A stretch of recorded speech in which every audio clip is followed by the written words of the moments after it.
Hi, I'm David Shipley, Deputy Editorial Page Editor and Op-Ed Page Editor at the New York Times, and I'm joined by my colleague, Nicholas Kristof, the columnist, to talk about foreign affairs and the next presidency. Nick, welcome. Thank you.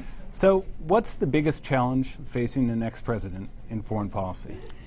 I'd say the basic challenge is just that the U.S. has to rejoin the international community. For 8 years, we've been pretty much splintered from the rest of the world in all kinds of decision making, and I think what the rest of the world desperately wants from us is a sense of renewing that kind of historic partnership and begin cooperating on all kinds of issues.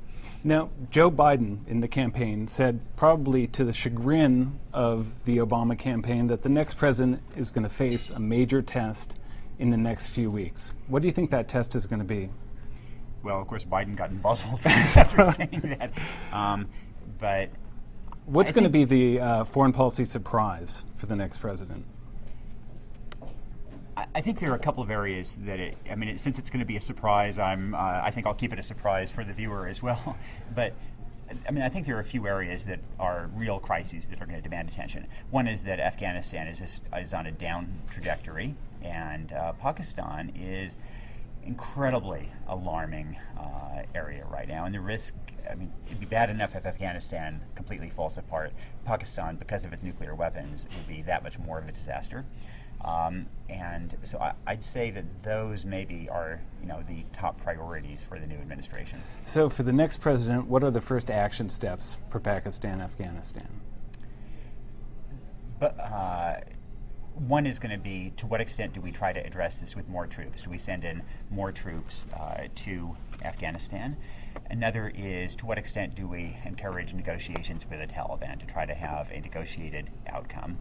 And a third is what we do in Pakistan in these border areas where you have the Taliban, and to what extent do we try to address this by bombing folks we don't like or using drones to attack them, versus much more slower, patient kind of nation-building activities.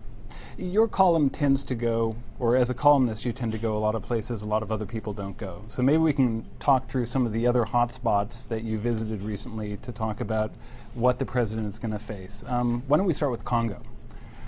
What should the next president do? There is a real opportunity. The Congo has been the most lethal conflict since World War II. More than 5 million people have died, and it hasn't gotten any attention. And there is some sense that just the fact of paying attention and bolstering UN peacekeepers, for example, and putting more pressure on Rwanda, which is providing arms to the rebels in Congo, just that much would tend to bring about a vast improvement in Congo.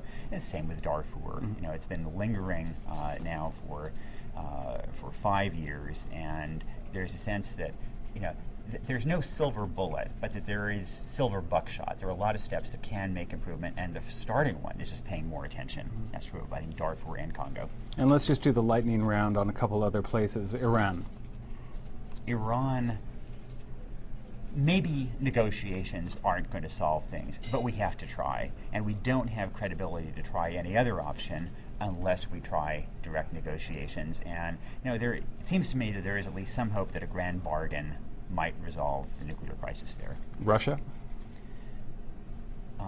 I think the key there is going to be not to make things worse and not to see a resumption of the Cold War. I think we have to be really careful about not letting Georgia become a wedge that creates a new Cold War. China? China is going to be a longer-term challenge, and I'd say that there's a lot of nervousness in China that a democratic administration would exacerbate trade relations, and I think we have to be really careful about that. Last question. The economic crisis is a global economic crisis. How is that going to affect American foreign policy?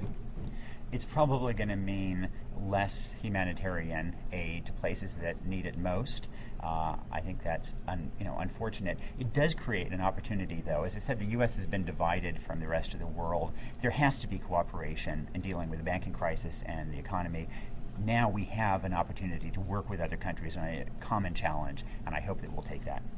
Nick Kristof is a columnist for the New York Times. I'm David Shipley, Deputy Editorial Page Editor and Op-Ed Page Editor. Thanks for listening.